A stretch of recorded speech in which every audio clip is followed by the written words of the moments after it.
మా సూర్యాపేట జిల్లా ఆత్మకూరేస్ మండలం ఆత్మకూరేస్ గ్రామం. పుద్దిల నరసమ్మ అనే ఆమెకి 2 బిడ్డలు. మా అమ్మమ్మ గారి అమ్మ. తను కాలం చేసి 3 రోజులు అవుతున్నది. 3 రోజుల నుంచి కూడా ఇంతకు ముందు నుంచి కూడా ప్రాపర్టీ తన కోట్లు సంపాదించి 2 బిడ్డలకు పంచింది. 2 బిడ్డలకు పంచాంగా కూడా మిగిలిన ప్రాపర్టీ చిన్న బిడ్డ దగ్గర పెట్టుకొని కనీసం ఒక తల్లికి పుట్టిన అనే మానవత్వం మర్చిపోయి కార్యక్రమాలకు కూడా ముందు పడతలేదు. మేము కార్యక్రమం చేస్తాము.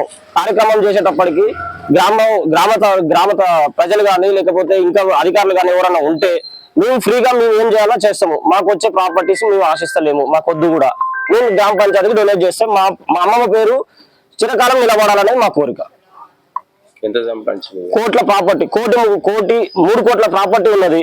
దగ్గర వాళ్ళకు 1 కోటి ఇచ్చింది, ఇవ్వకు 1 కోటి ఇచ్చింది. మిగతా 1 కోటి రూపాయలు కూడా చిన్న బిడ్డ దగ్గర పెట్టుకున్నది. కానీ మనం పైసలు ఆశిస్తలేము.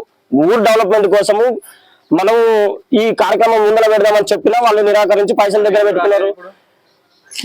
ఈ పైసలు ఇవ్వబడుతుంది అడుగుతున్నారు, గ్రామ ప్రజలే అడుగుతున్నారు, మేము కాదు. అసలు ఏం చేసినాం అన్న ఉద్దేశం కొద్ది వాళ్ళే అడుగుతున్నారు. వాళ్ళు వస్తలేరు. మేము చేయడానికి మేము సిద్ధంగా ఉన్నాం. కానీ 1 కోటి రూపాయల దగ్గర ఉన్నది.